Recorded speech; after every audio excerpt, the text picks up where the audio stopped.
67 anyos na si Ruben de Lima ang kanyang problema ngayon sa patubig sa kanyang fish pond sa San Jose, Iriga City, kasabay ng pagbisita ni Bureau of Fisheries and Aquatic Resources Regional Director Nelson Bien sa Iriga. So I am asking the assistant support kan fisheries, may nagadasinwerte kami na yaon po digdi si Director Bien. Nag-take advantage na ako kung matatabakan po ako. Kaya ang sabi niya, igwa siyang makina and ako na lang daw ang mag-produce ng water pump. Bilang tugon sa kanyang problema, bibigyan tulong siya ngayon ng BFAR. May problema pala siya doon sa water pump dahil so we immediately act on it. So binigyan tayo siyang makina para ma-improve ang kanyang production. Bumisita sa lungsod ang direktor para mamahagi ng relief packages sa 41 mangingisda na naapektuhan ni Super Typhoon Rolly at Bagyong Ulysses. Dahil walang coastal community ang Iriga, tinutukan ng BFAR ang mga aquaculture farmers sa lungsod.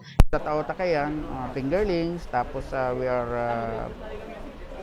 dispersing fingerlings sa to yung mga communal waters, yung mga dit na lang ang sira dahil pigpaparadara ko para madagdagan uli.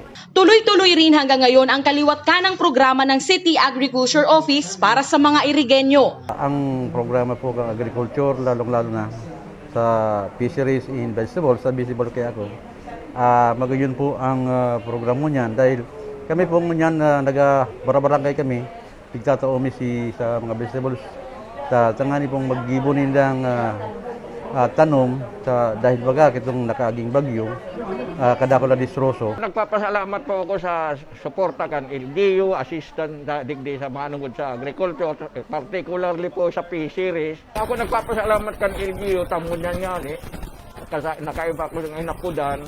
Ikakasa rin sa susunod na taon ang aquaculture training para sa mga aquaculture farmer. Katuwang dito ng BFAR, ang City Agriculture Office at Local Government Unit ng Iriga sa pangunguna ni Mayor Madeline Yorobe Alfelor.